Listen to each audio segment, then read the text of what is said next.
All right, today on the podcast, we've got a returner in Coach Adam Smith, and we've got Hatter Misgina with us from the men's cross country team. They are fresh off of racing the NCAA South Regional in Huntsville, where they qualified as a men's team to go to the NCAA championships this week in Missouri. And we're going to get to that. But first, I want to talk to you, Hatter. You transferred from Florida State. You got here in January, and you ran a track season. You qualify in the 5K for NCAA Outdoors, run a good race there. You almost had it in the 10K as well. And then you come into your first cross-country season here at Ole Miss. You were 11th at Gans Creek, which is this course you're going to be running this weekend at Missouri. And then you go to pre-nats, you're 4th, 6th at the SEC Championships, and you come to regionals and you're 5th. Did you anticipate this for your first cross-country season here at Ole Miss? What did you think your trajectory would be like? So I wasn't scared, meaning the war. Did you like that? Yeah, exactly. Yeah, we kind of plan it, maybe better than that even. um, yeah, our goal is first to work as a team, then second to place a good place. And I was planning to win, but I just got 6. Starting, first time what do you call it? I started indoor season. Mhm. That's in Kansas. I transferred from high school. I started high school like in senior year. Then in JUCO, I just was experiencing all the workouts, trainings. I wasn't even knowing like what workouts are, how to race, whatever. So I was a good runner in JUCO, top 3, top 4. Then later on, I transferred to Trinidad State. I did cross country there. We win as a team nationals. Then I transferred to Florida State. We have to because JUCO is for 2 years. Then after 2 years, you have to transfer. So I went to Florida State. Then I went there like for 1 year. And I was planning to qualify for indoor, outdoor. But I just was having some issues with my knees and some injuries. So I didn't qualify for indoor, outdoor. Then I started cross country. I get injured again. Our coach retired. I transferred from Florida State. I just hit the portal because of our coach. He retired. And coming to Ole Miss. Then I was talking to one of my friends where I can go and how the training is going to be. Like, I didn't know much about like other schools. So one of my friends, he recommended me to Coach Smith. So I was talking to Coach Smithy. Then coming here, it was exciting. Just like the training and the way he trains, he explains the workout. It's not about only like the workout. The coach who understands you, how you have to do the workouts, how to train. Then personally, just like it helps like where you are and how you can train. So yeah, then indoor season, we tried to qualify, but we couldn't. It was almost close. And outdoor, I just had a bad race in 10K. It was exhausting. Then 5K, just like it happened. And then we qualified for 5K. Then comes to nationals 5K. I didn't really like the race, but I don't know. It just like my butt was tired or what. I don't know. So then coming to cross country. Before I come here, I almost like kind of quit running. I talked to coach. I was planning to either run my own or like not running at all. Then he just advised me why I have to race and how far I came, and then to keep up with those things, and then expect myself like to do better than where am I, and just instead of stopping whatever. And I talk to him, then I come back, and as a team, it's always it's group work. I think like as a team, we do workouts, then the programs, and yeah. Wait, are you saying that prior to cross country season you almost quit running, or prior to coming to Ole Miss? No, coming back cross country. Okay. Yeah, so he can explain a little bit.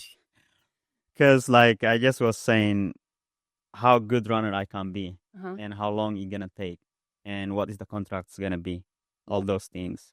I was questioning myself. Then do I have to go back to school to run fast and do this to qualify those whatever the contracts, whatever. Then I talked to some friends too, but they just told me it's better to continue get my education than give it a shot for 1 more year. then you are almost like there. So I just talked to coach too. I think he gave me the best advice. I'm glad I'm come back to cross country and help the team and help myself, and then listen to the coach. But what made you almost want to decide to quit? Such a good runner, so many opportunities. You had a chance to come back. You have cross. You have other things. I mean, what almost led to that? First, I was planning to see my family. I couldn't see them.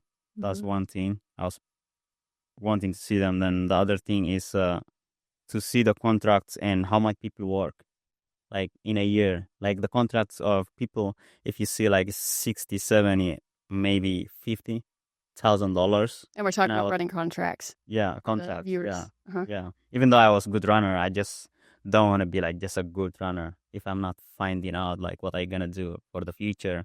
That's the main thing, to help my family, then to start work, whatever, construction or real estate, what I was planning to do. Then my friends, they just say, hey, construction will be always there.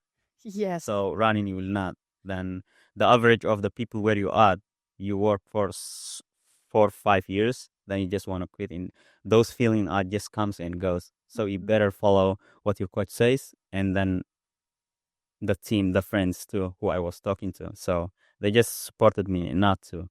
Sometimes we just get those kind of thoughts. Everybody, I think I have them. So And for people who don't know, obviously you're not from the U.S. So where are you from? And you haven't been able to see your family. Can you just tell that story a little bit?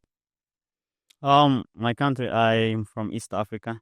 Its border is Ethiopia, Ethiopia, Sudan, Djibouti, and Yemen, which is the same. But my country called it Eritrea. So I left from Eritrea 2015, and I did 1 year in Sudan. And after 1 year in Sudan, I just came to United States, just going high school. Where'd you go to high school?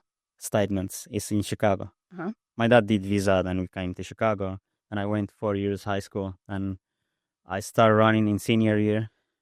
My race was like the way I started was I was going gym every day. Then one of the time, cross country team, they were sitting in the hallway.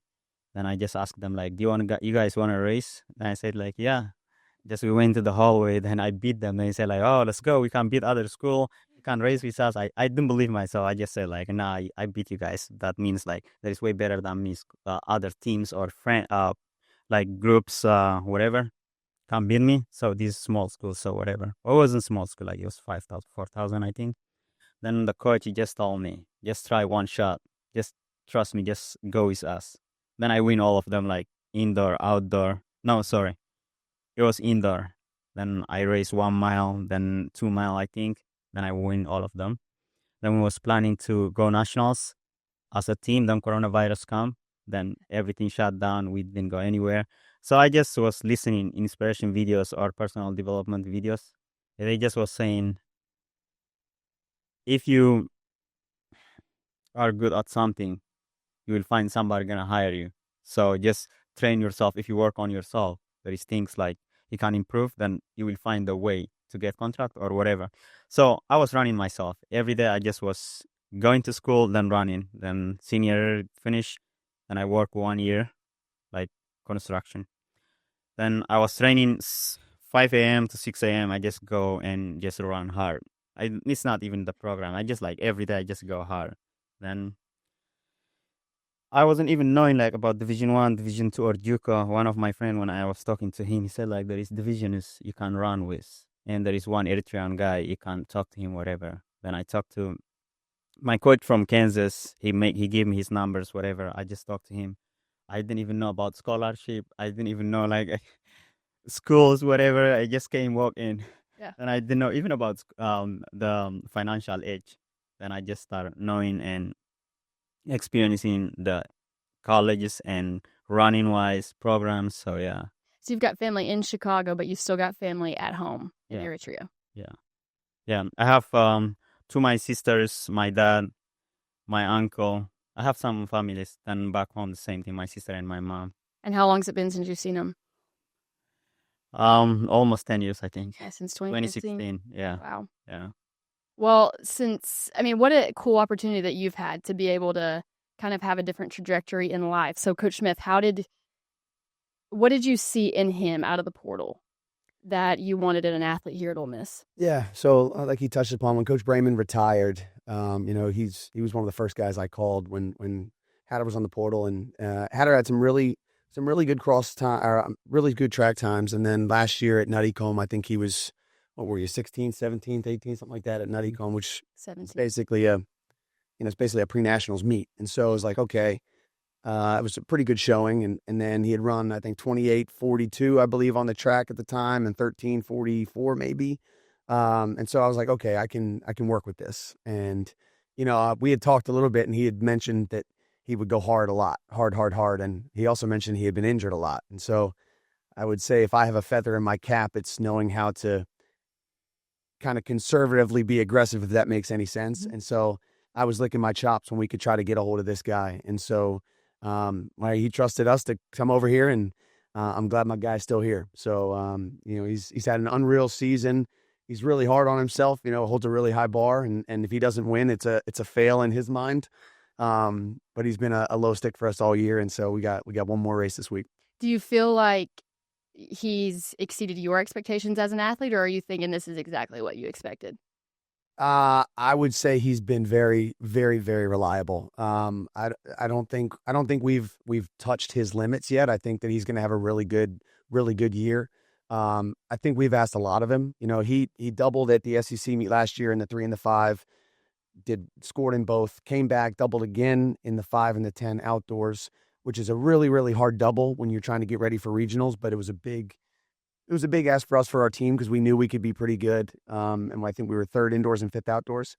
And so, honestly, him and Toby were going neck and neck in the 5K at SECs. And then the guy ran a hell of a race in the 10K and ended up coming just a little bit short. And for people who don't know, I mean, running a 10,000 meter race in Jacksonville in the NMA is pretty tough. And it was really taxing. And the guy gave everything he had. And as soon as he didn't make it, came up to me and said, "Coach, I will make it in the 5." And I'm sitting there believing him, but in the other hand, like I know he just went to the well, and that's a pretty tough ask for a lot of guys who are fresh in the 5, and guys who didn't double in the 5 and the 10 at the SEC meet. So we asked him to run 4 races in 2 weeks, totaling 30,000 meters, and that's a long way. Yeah.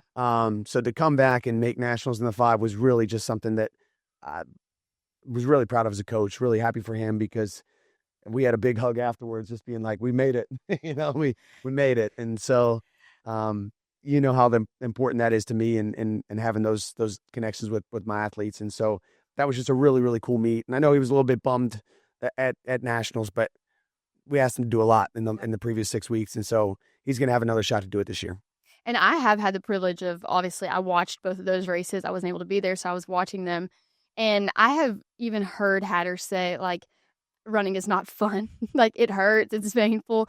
And to see someone, even just in cross country, I was in Huntsville, obviously, when they qualified, and it just looks very easy, like easier the longer you go. So, like, why do you do this? How do you do this if it's not fun and it hurts so bad? You're running 30,000 meters, in 2 weeks, essentially. I think it's like a job. Like, personally, I like playing soccer, but I'm good at track, So if I'm good at it, and then I can do something on it, so I just want to put my best on it so I can make something of it. So to support my team, to help them to get my education and then to get my scholarship, all these coaches, they put in their effort to help the team. If I'm not doing what they want me to do or they expect me to do, it's just going to be like, how you call it, I don't know, like, I can't say embarrassing, but something like that. And at the same time, I just always remember of my family. If my family, they're going to be survive, and just think of you working for them. Yeah. So how much your job going to be? Just being here. For my family, being here, like, this thing is normal. It's easier because I have these all opportunities. I just working for myself. Yeah. But for them, they just put in all the efforts. Then take caring of, my sisters are who doing all these things. My family, like, take caring of them back home. My sisters is sending the money, the things what they need, the calls, all those things they cover for me. So I just think of myself, what can I do for them to support them? Even though I can't help them that much, then what can I do to just do my best in the moment? So I see like some inspiration.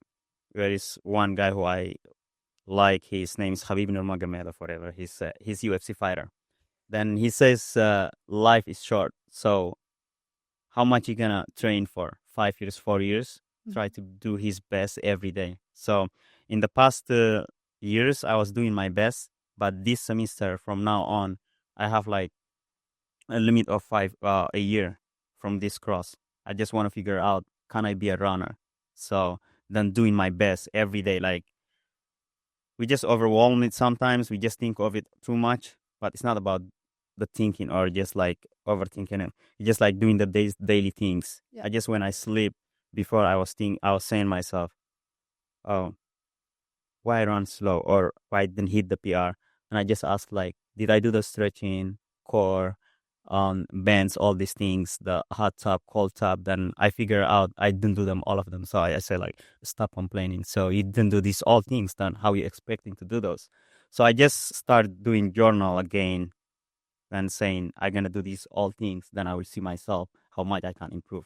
So I just go to the trainers and doing core, stretching, hot tub, cold tub. Then in the race time, it even gives you more confidence, like you prepared, you did this. And also the coach is always what they believe in, even though like we selfishly saying like I do these all things, it would not be done. It's just like myself. If Yeah. it would be done, I would be training myself, but also the team. I can't really put all of them together. I'm just jumping around. That's okay. English is gonna be so yeah. Those are the main things. Is my family, Uh-huh. like the effort what they put to bring me all the way from the country to be here to do something for them. Yeah. So they never asked me like to do them something, but I just feel like to help them, and yeah.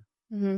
That's humbling. Like a lot of it, I think that there are very few. A lot of people want to see that they're doing all the little things, and I think it's just really cool that you self-reflect in the ways that you do. Like, did I do enough of this? Did I do enough of that? Did I do all the little things? Because I think it's easier for us to think we've checked off all the boxes, and then we sit down and go, if we're honest with ourselves, we probably didn't. But you do like to watch inspirational videos Mhm. a lot.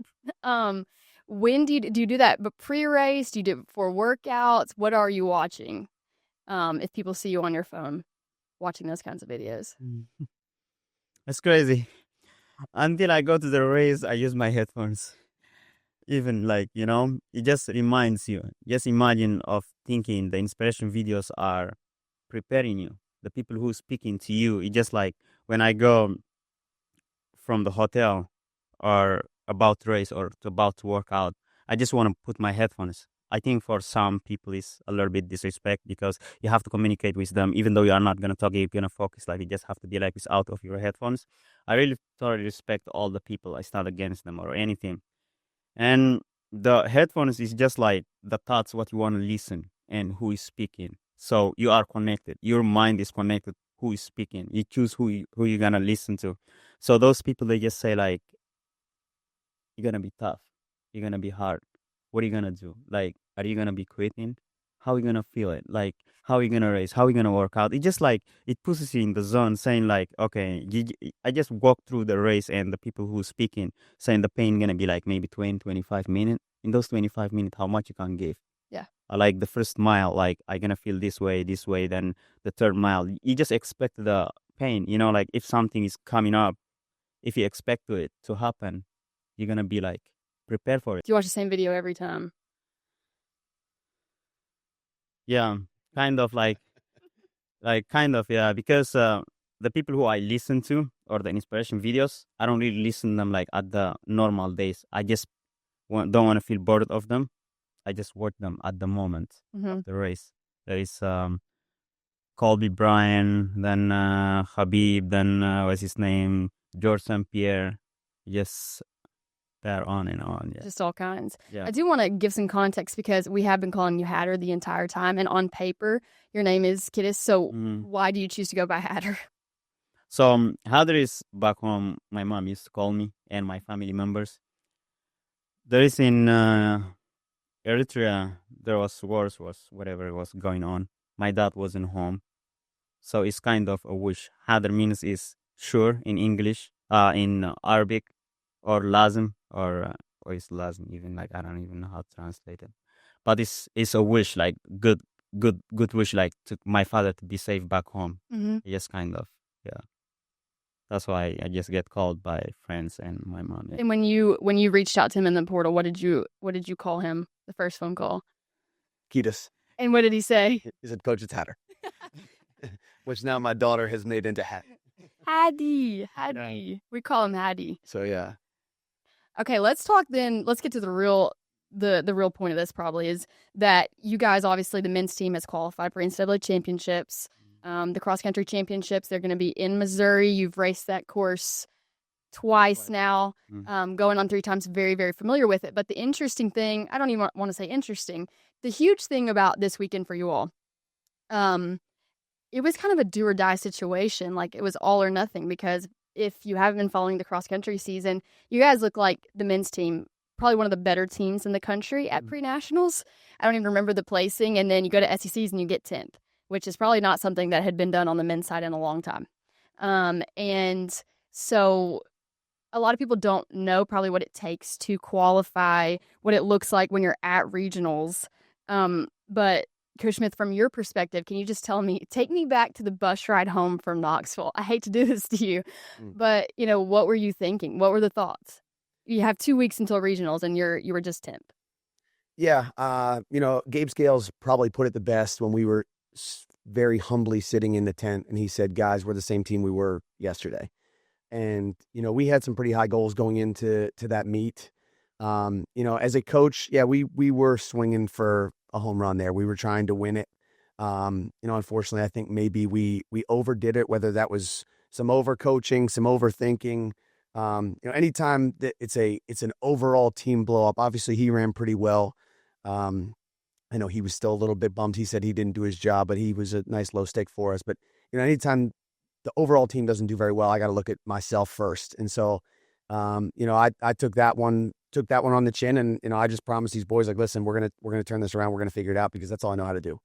And so, we really had a kind of just a players only meeting. I say players only, but I was there, so it wasn't necessarily players only, but it was just the guys, and, we didn't point fingers, and we didn't have a choice. It was, we knew how good we were. We knew we could match up pretty well against Georgia, and we got business taken care of last Friday. And so, yeah, it was stressful. Fortunately we've done this before, so we've had some experience having our backs against the wall, but we have autoed 3 times out of the last 4 years, and we knew what we had to do, and that was it. We didn't overthink it. We didn't overcomplicate it. We just went in there. We ran tough. Hatter and Toby were 5th and 6th. Evan ran a great race. Marco ran a great race. Zach Gilbertson ran a hell of a race. And then we had 2 freshmen at the 6th and 7th spot. But honestly, like, that was a really, really tough ask for them. That's a really tough race as a freshman. But the guys did their job. It was the most complete race we've had all year, and a really nice momentum builder going into next week. This is the 11th time in 12 years that this men's team has qualified for the NCAA championship. And the first time they did it was in 2014. So do you think about that? I don't even know. Hatter might not even know that. He's only been here for however many months. But do you think about that? The expectation, there is pressure to get to that meet. It's not just yay, we did it. That's the goal every single year, and it's what you're expecting. So do you feel the pressure of that? Is that on your mind ever after, when the season starts, and even after SECs? Yeah, it's definitely on my mind. I mean, I think anytime you put the jersey on, or, I mean, obviously I'm not walking around with the singlet and short shorts on, all right?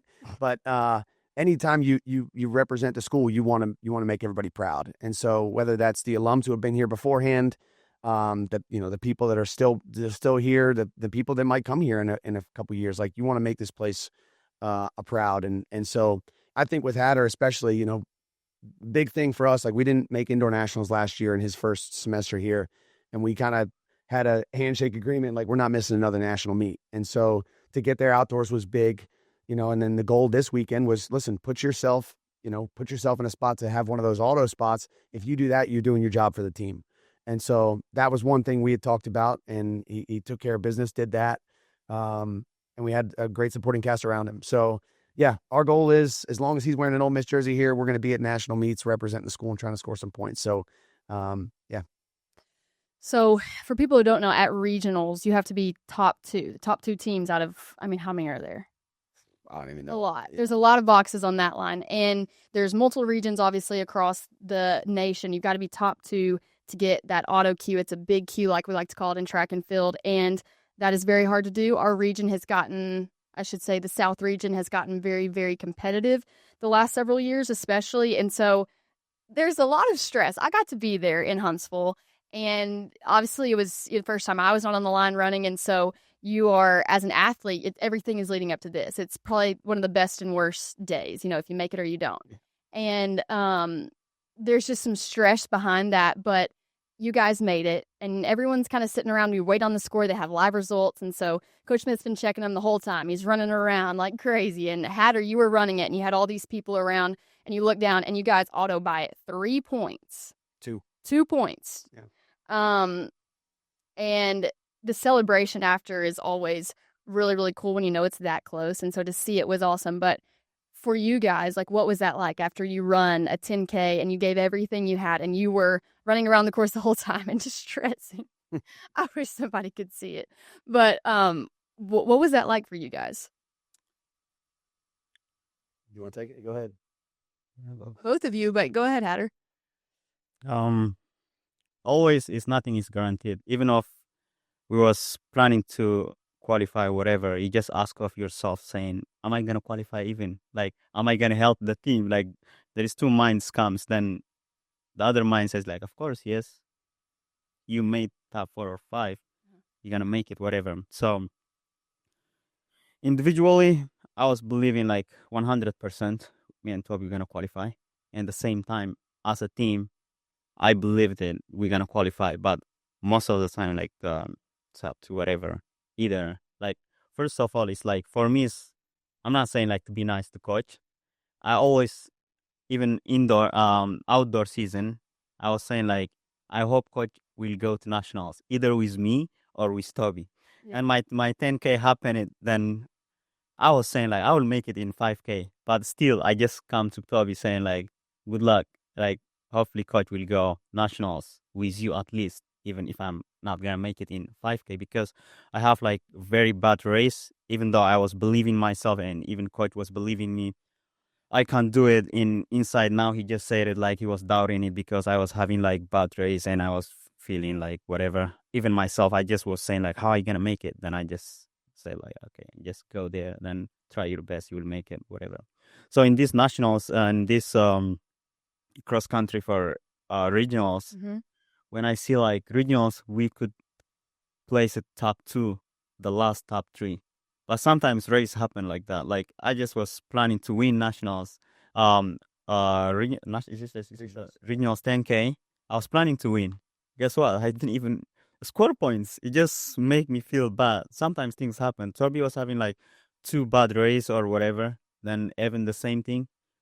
Those things would be like secure them already early, but we just was having like it happens like whatever bad race we call them. Then when it comes to regionals, I just was praying either I'll make it or Toby will make it, or as a team. That's the best thing was when we made it like as a team. I just was so happy. More like I couldn't believe like what made me like not believe was like the regionals, not SECs, just pissed me off. Like top 11, that was like just how are we gonna come back? Then all of us and coach was knowing we can make it. He knows us individually, how we can raise, what we can do. So I was so happy. Like I don't know. I never been happy like that. Like just like to make it as a team, like all of us. Yeah. And yeah. You said this to me last year. I mean, I think it was after Nuttycombe or something, but you told me like it's so hard because I'm kind of like had a really tough on myself, but you're like, it's so hard to come back after not a great day and to be able to make it right. 2 weeks later, there's a lot of pressure on that. And so for you guys to be able to do that and be so clutch in that moment, like for you as a coach, I know that there were some tears, even though you might have some sunglasses on, but There were. what was that like for you? I mean, as a coach, you always want to see your athletes succeed. And so like knowing that, obviously he's been pretty consistent all year, but Toby, the first race of the year, goes down with 2 minutes to go. And just even getting back Toby on the line 2 weeks later or 3 weeks later at pre-nats and having him be 11th, like that was a big monkey off his back there. And then, didn't have the greatest race at SECs, came back and was a superstar at regionals. Evan didn't have the greatest race at pre-nats. I mean, pre-nats. He was our 9th guy that day. He should be our 3rd guy. And so, when you have those bombs, like it's hard to shake those demons sometimes. And so to see everybody have arguably their best race of the season when it mattered most, was just something really special. And I think that's where the emotion pours out, because it's not for me, it's for these guys. Like, you don't want to see, this is, well, Hatter's getting down to the end of his career here, like you want to see these guys go out on top. This is Toby's last season. Toby came here 2.5 years ago and it's just been incredible for us on the track. And honestly, on the course, I know he says sometimes that he can't run on the grass, but the guy can run pretty damn fast. And so like to see those guys who, had a stumble or two this fall, like, we've talked about, we knew we had a really good team this year. And to know that we could possibly be sitting on the couch next week if we didn't get it done last week, like that's a hard pill to swallow. So having the guys show up and have their best collective race of the year when it mattered most, when the backs were kind of against the wall, yeah, it was pretty cool. And, there were a lot of people there, obviously. There were people from the girls' team. There were, administrators, there's parents, and everyone was celebrating with it. So for you as an athlete, but you as a coach, I mean, to see people get behind this Ole Miss team and you guys going, and even the girls' team who sadly didn't qualify, they're so thrilled for you guys as a men's team because you are so close. So how did that make you feel? Like seeing The celebration, everyone excited. yeah, I heard Toby after race is saying we need this group. People everywhere you're going, you're seeing like all these people saying like got this. All it's like it's teamwork. Yeah. Like imagine you just Evan's mom. I just heard her saying, "Come on, Evan, put your hand on the pen," just like for 5 minutes. I just Evan saw us that before the race, whatever. Then I just heard it again. I said like that's the Evan's mom. How can I put my hand in the pen? Then wait a little bit too. You just like Yeah. Then it's the motivation. There's people who saying there. It just like make you feel more like to put the effort. When you see like they wake up at you guys wake up at 4 a.m. then driving all the way there, it's like it's crazy. So what you can do for these people who stand and wake it up early in the morning, then to see you to just cheer for you. And the only thing we can do is no emotion. There is no pleasing. You just have to make it. Like you just have coach said like you guys have to make it. So this is man standing by man, like 5 guys who get scores there, then gets in there. So when you remember those things and the people who came all the way driving is more extra energy. It's just like your family members are coming there to see you. Are you gonna let them down? Like no, so you just have to go then. You just have to go through this. Then just reminded me saying like, yeah, we need this team as much as we can. People to come to nationals to cheer for us, kind of, yeah. Yeah. I don't think we have too many opportunities in our sport to necessarily have a home course advantage, but I think we've run pretty well on Huntsville every time we've been there. And to be able to have a bunch of the guys be within driving distance to come over and, to see them a couple times. I mean, the guys do basically 2 loops and the girls kind of do 2 loops as well, but it's a pretty spectator friendly course. And so, selfishly for me as a coach, I get to see them a lot. I get to yell at them, but I know that there's 30 other people throughout the course who are yelling at them as well. And so to have that support is just something special. And I told both squads after the race, like, this is a team thing. Like, this isn't, even for guys who necessarily didn't make this travel squad or guys that are sitting at home or some guys that are sadly injured, like they all had a part in this. And so that's the cool part for me. Well, obviously Nationals, it's on Saturday. You've been racing a lot of Fridays, but this is on Saturday in Columbia, Missouri. And so we're not going to overtalk it because we always talk about you guys don't like to do that. And, there's a whole 10K to run before you can. I know you have expectations and I know that they're probably high, but we're just going to wish you guys the best of luck and hope you have great team results and great individual results. But thank you guys so much for being on and talking to us about regionals and things moving forward. Thank you. Appreciate it. Appreciate it for this time. Yeah, Thank you. you're welcome.